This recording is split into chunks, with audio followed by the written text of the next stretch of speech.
ઘાસ મારી. તમારી વિરુદ્ધ ફરિયાદ નોંધાઈ છે, આખો મામલો શું? આખો મામલો એમાં એવું છે કે આમાં હું હાવ બેકસું છું, હું નિર્દોષ છું. બરાબર. આ જીદી બોય ઉફ અફઝલ સીધા કરીને ખીચે એ પીયુ રાજપૂત એને પહેલેથી ઓળખતી હતી. બરાબર. આ બધા એક ટોળકીના માણસો છે, મને આમાં ફસાવવામાં આવે છે.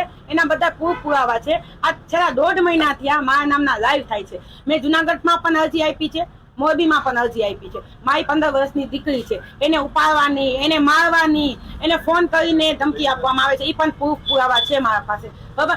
હવે શરૂઆત બધી એ થઈ છે કે હું તો કોઈને ઓળખતી નથી. બરાબર. તો જીદી સેડાની જીદી છે એની મુલાકાત આ મને કરાવી. પછી એના તું શું કે એમ કે છે કે આ દરગાહ રહી ગયા ને પાણી પાયું ને બધે ઈ મને રહી ગઈ હતી. જીદીને હું ઓળખતી નથી. એના ઘરે રહી જવાળી ફસાવાળી વિજય ચુડાસમા જેના ઘરમાં ત્યાં 1.5 મહિનાથી હું બેઠી છું. બરાબર. એ હિન્દુ સમાજનો દીકરો છે, હું પોતે હિન્દુ સમાજમાં બેઠી છું. તો આમાં રજૂઆત ક્યાંથી ના આવ્યું? બરાબર. હવે આ બધા એક મા ઉપર આપ નાખીને મને ફસાવા આટલું કહે છે કેમ કે યોગને રૂપિયા જોઈશે. ને આમાં મેન કોણ છે ખબર છે? વિજય છત્ર ભુજ જે અહીંયા રાજકોટ બિલોંગ કરે છે. મારા પાસે બધા પુરાવા છે. બીજું પીયુ રાજપૂત, ત્રીજું જીદી એના ભેગો હતો.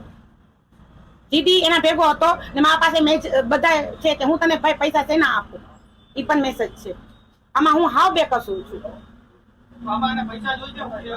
હા, ઈયોકને પૈસા જોઈશે. ઈયોક મારા પાસે પૈસાની માંગ કરી, મેં ના પાડી હતી ભાઈ તમને પૈસા શેના આપું. એના હિસાબે ઈયોક મને આ બધી મેટરોમાં ફસાવે છે. મારી નાખવાની ધમકી, લાઈવ કરીને છયું બતાવવાની ધમકી, ગાડી લઈને મને જુનાગઢમાં મારવા આવવાની ધમકી, મોરબીમાં પહોંચવાની ધમકીઓ બધા. મેં પોતે મોરબીમાં એસપી સાહેબની ઓફિસે ગઈ છું મારી દીકરીને 15 વર્ષની દીકરીને લઈને.